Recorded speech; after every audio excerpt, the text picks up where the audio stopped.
So for today's video, mga release natin, Honda BR-V 1.5 S variant CVT transmission, and this one is Lunar Silver. Ang maganda dito, 2026 year model na yung mga nare-release natin. Tara, i-start na natin ang front portion ng Honda BR-V 1.5S. Siyempre, number one, dito sa part na to, naka 3M tayo, full front siya. Tapos ito, actually for the safety feature, meron tayong tinatawag na green glass laminated. So sa mga brand nyo, mapapansin nyo, pag clear tint siya or no tint, makikita nyo, parang greenish yung magiging glass natin. Siyempre, ang engine natin is 1.5 liter iVTEC, 4-cylinder siya, and double overhead cam na CVT transmission. Ang maintenance ng Honda is first year, libre. So sa ngayon, first year tayo, nakalibre yung first year natin. So every 6 months or every 10,000, whichever comes first. 3 years, yung warranty natin, or 100,000 kilometers, whichever comes first. So makikita nyo, LED, yung high beam, low beam,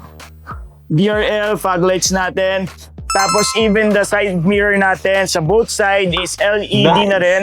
So very bold, sobrang laki. So naka-vertical yung ano natin, yung sa grills natin, and napakalaki ng grills natin for the ventilation ng engine para hindi siya mabilis puminit and maganda yung ventilation ng engine. So matte black, yung trims, yung mga matte black na trims. So syempre meron tayong chrome dito sa grills natin with Honda badge. So check naman natin dito sa side. So sa sides naman natin, body color, yung door handles natin, may keyless entry tayo for the lock system natin. So dito manual retractable siya, so hindi siya power retractable. And LED na rin yung signal lights natin. Pagdating sa mags natin, Bridgestone yung tatak or yung brand ng gulong natin. And then at the same time, for the Honda BR-V, 5-stud na rin siya with two-tone yung kulay ng mags. So yan, so meron tayong gloss black and meron tayong silver or yung alloy na. So ito ay wala siyang paint, yan ganyan. So pagdating sa braking system natin, disc brake yung harap, drum brake yung likod, meron tayong vehicle stability assist or VSA, and we have also the ABS or anti-lock braking system. So, makita nyo yung ground clearance natin, 210mm. Tapos, syempre yung mga black trims na yan. So, nagbibigay siya ng complement sa mga any color. So, pag may nagtatanong sa atin, ano ba yung pinakamagandang kulay for the Honda BR-VS? Kasi we have the taffeta white pa rin for the color lineups, lunar silver and meteorite gray, which is lahat very safe. Ang gaganda ng kulay nung BR-VS. So, depende na lang sa taste ninyo kung ano yung pinakabagay sa inyo. So, syempre, pagdating sa hood natin or sa pinaka-roof natin, same color pa rin siya, body color pa rin. We have the shark fin antenna and roof rails. So, meron na rin tayong roof rails. Sa windows natin, all power na rin yung windows natin. So, door handles natin, body color na rin. Tapos, anyways, ang Honda BR-V na release for today is 13 kilometers. Very fresh. So, makikita nyo mamaya, pag binuksan natin yung unit na to, may mga plastic pa, kompleto pa. So pagdating dito sa pinaka-rear portion naman natin, sa rear portion, yung shark fin antenna, we have the spoiler. So meron siya kahit paanong spoiler, so hindi siya flat na flat. Unlike sa mga previous BR-V natin, parang buong-buo lang ganun. No? So walang ganitong design. Ano pa rin siya? Metal siya, so hindi siya plastic. So yan, body color din siya. And we have the washer, we have the defogger. Itong mga linya na to, umiinit siya. Then, wipers natin. Taillight naman natin, we have the LED. So LED na yan. So ito hindi pa LED sa reverse light natin. We have the third brake light, hindi lang natin mapailaw sa mamaya, tatapaan natin. So papacheck natin sa kliyente lahat ng ilaw kung nag-work siya. So pagdating dito sa ilalim naman, so pwede na dito siya nabubuksan, and LED na rin yung plate light natin. Tapos we have the reverse camera. So for the freebies, meron tayong 3MT, meron tayong umbrella, meron tayong keychain, meron tayong matting, 15 liters gas, meron din tayong 1 year PMS na free, and early warning device natin. So ito siya. So for the Honda BR-V S variant especially, wala siyang tonneau cover. Ang kliyente natin, interested sila na mag-avail sa atin ng tonneau cover. So pwede kayo mag-purchase pa rin ng tonneau cover. And at the same time, pag-iisipan nila yung mga 5D matting natin kasi meron tayong ino-offer. So dito, yung tools. So yung tools ng unit. So nandyan. Yung jack naman, yung sa jack natin, nasa front row, nasa may passenger side. So yan, makikita nyo. Sa interior natin, naka-plastic pa siya. So, sobrang fresh ng unit. So, for the third row natin, For the Honda BR-V 5050, yung third row, pwede siyang i-fold. Pwedeng upuan. So normally, yung mga clients, mga third row, hindi naman siya everyday na ginagamit. So more on spacious na trunk siya. So dito, kulang na lang talaga is yung tonneau cover.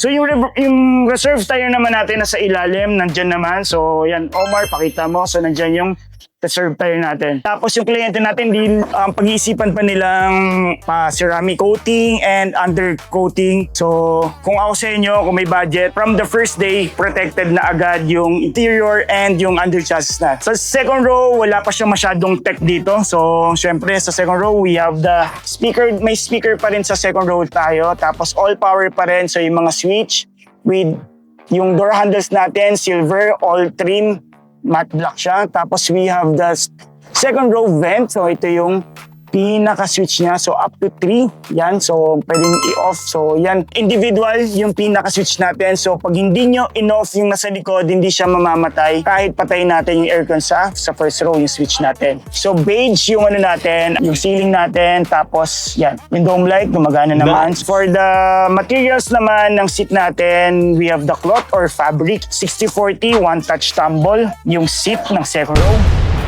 Yan, so for the easy access, for the third row naman yan. So pag ako, nasa height natin, 5'10", 5'11", di natin alam. Hindi ko alam masyado. So yan, ito yung legroom niya. Very comfortable, very spacious yung legroom natin. Tapos meron din siyang second row na power outlet, 12 outlet. So ito, yung matting natin, for the standard matting, yan, rag type pa. Dito, sa una natin, very simple, yet very elegant, very, yung tech niya, napakaganda pa rin naman. So, kung may mga budget tayo, lalo na for the VX, maganda rin mag-VX kasi ang VX, meron tayong mga Honda sensing. So, may mga kliyente talaga na medyo ayaw nila ng masyadong pinipindot, may mga pinipindot. So, ito, very simple. May mga clients din naman na ayaw nila ng leather seats. So, yun. Ito yung mga bagay sa mga kliyente na ayaw ng leather seat, lalo na kung yung iba, syempre, di ba, naiinitan. Just in case, kung mainitan kayo sa interior. So bago kayo mag-drive, meron tayong tinatawag na remote engine start. Ito yung pinaka-key fob natin. So ito yung pinaka-use niya sa keyless entry. We have the lock and unlock. Tapos hold button for the remote engine start natin. Tapos anyways, pagka syempre na lobat tayo, pwede natin buksan yung key natin. So manually, pwede nyong buksan. Sa driver's side, meron tayong key slot dito. Then syempre, pag nalobat, makikita nyo nandito sa may TFT, lumalabas kung lobat na yung battery. So tara, start na natin. So ito, yung visor natin. Yung may mga illuminated sa VX variant yan. So ito, meron lang tayong mirror. So meron may mga vanity mirror tayo. Then so may mga plastic pa tayo kasi 13 kilometers lang yung tinakbo natin. And then may mga silver accent tayo for the front. Yung sa likod, di ba, mga black. So dito pagdating sa front, both side is with silver accent. Then nandito naman yung mga switches natin for the side mirrors, for the central lock, tapos window lock, tapos yun yung mga window and with one auto. Then just in case, pag hindi nga na-lock, meron tayong tinatawag na 15 kilometers auto door lock. So meron din tayong, so magugulat kayo while driving. Pag na-reach nyo yung 15 kilometers, automatically magla-lock yung buong kotse.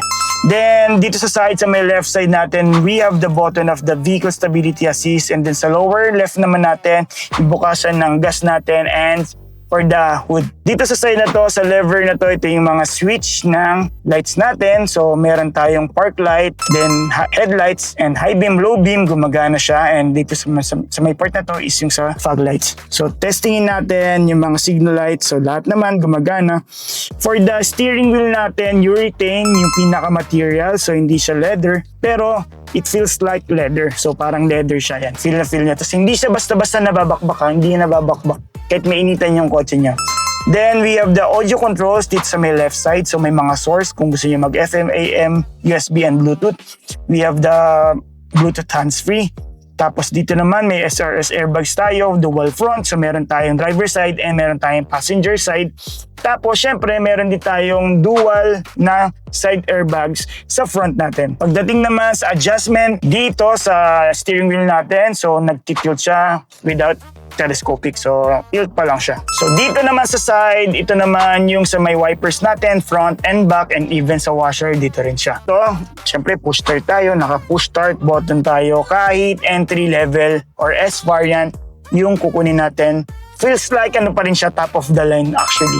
Then makikita nyo yung TFT natin, nandyan yung mga ano natin, yung 13 kilometers, yung trip A, trip B natin, yung oras, tapos yung positioning ng, ayan, yung sa, kung gusto natin i-drive, yan, makikita nyo dito, so while driving, hindi na kayo tumingin sa shift knob. Then we have the 15 liters gas, nakakarga na siya. Meron tayong kilometer per liter, ito makikita nyo, kung habang tumataas yung bar niya, makikita nyo na mas matipid yung sa gasolina. Then sa lahat, dito yung mga may problem, yung mga VSA, mga battery, alternator, and yung mga computer box and dyan. So sa mga part nito, ito yung mga ilaw. So makikita nyo dyan. So dito naman, yan sa mga trip, makikita nyo, trip A, kilometer per liter. Yan. So sa light, pag inikot natin, makikita nyo, nag-change yung bar niya. So pag pa-left, mas humihina yung ilaw, or pa-right naman, mas lumiliwanag siya. Then, pagdating naman dito sa infotainment natin, yung pinaka-body frame niya, para siyang high gloss black. Tapos, maganda dito, meron tayong AM, FM, Bluetooth, USB, and we have also the wired Apple CarPlay and Android Auto. Pero huwag kayong malulungkot, yung 2026 natin, di ba, hindi pa rin siya wireless. Meron tayong mga dongle, so may mga clients tayo na kakabili ng dongle to connect yung phone natin ng wireless. So, yun. Feels like pa rin siya, very premium kasi meron pa rin tayong way para makonect yung phone natin. Nice. Then dito all digital na siya and all buttons. Ang maganda lang dito, we have the Max Cool. Tapos dito dalawang type A, tapos power outlet, lalagyanan ng phone. So yan check nyo. So pag nag-charge kayo, pwede nyo lagay dito yung phone nyo. Pwedeng lalagyanan ng barya. Cup holder natin, yan nandyan. So dalawang cup holder. Then may reverse camera tayo, reverse camera. Yung pakita natin. Reverse camera, tapos may guideline siya. Yan. Tapos meron tayong drive mode, tapos meron tayong sport mode, and low gear. For the seats of this unit, meron tayong 6 manual mode. So meron siyang front and back. Tapos sa pag-lean natin, yan forward and backward din. Then, so 4 na way na yon. Tapos down, yan, and up. Yan yung pang-anim, pang-5, tsaka pang-6. So pwede mo siyang i-adjust. So pagdating sa passenger side, hindi siya na-adjust. 4 modes lang siya. So, forward and backward lang, and then sa pinaka-recliner natin. Handbrake natin is traditional handbrake pa din. Tapos ito, may compartment din yung armrest natin yan. Armrest. So, ito, pati yung sa, palagay na natin to. Sa steering kasi tinatanggal nila. Pero, syempre, depende sa kliyente kung gusto nilang makita yung mga plastic na to. Pero, ang maganda kasi, kaya minsan hindi namin tinatanggal yung plastic para at least ma-appreciate ng kliyente na wow, talagang very fresh talaga yung ino-offer namin. Ang dami natin ganito, di ba? Yung mga plastic. Di kami nagbabaklas ng plastic. Hindi naman sa tinatamad kami. Hindi kami tinatamad, ang dali lang tanggalin yan. Pero we want to assure na binibigay namin na syempre yung quality ng unit, quality ng i-deliver namin sa kliyente, yan, naka-plastic pa. Kasi para makita ng kliyente na hindi siya na pang-display, hindi siya pinapunta sa mga bank display, mga mall display, di ba?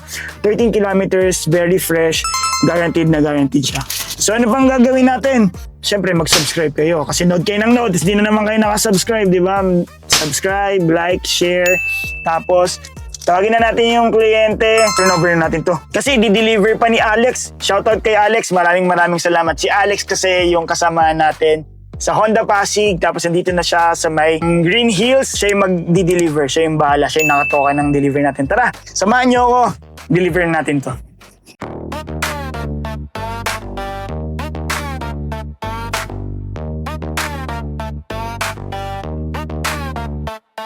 Yeah, best deals, I'm the king of the lot. Spin the tires, watch the rubber get hot. Hassle free, no stress in the mix. Keys in hand, no tricks, just clicks. Car reviews, got the knowledge on tap. Whip so clean, leave the critics in the gap. Transaction smooth like butter on toast. Pull off the lot, I'm the one they boast. Best deals, EMB wheels. Best deals, EMB wheels. Best deals, EMB wheels. Best deals, EMB wheels. Yeah, wheels sharper than a samurai blade. Chrome so bright, leave the haters in shade. From the hood to the trunk, all pristine. Got the dream ride, candy coated sheen, no haggling, no game, straight truth. Steering life smooth, recapturing youth. Mileage low, vibes high, full throttle. Deals popping like champagne bottles, best deals. EMD wheels, best deals. EMD wheels, best deals. EMD wheels, best deals.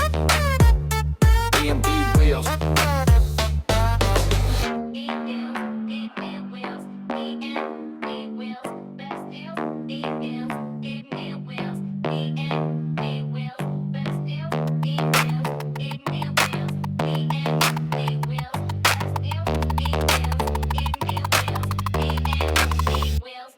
Best deals.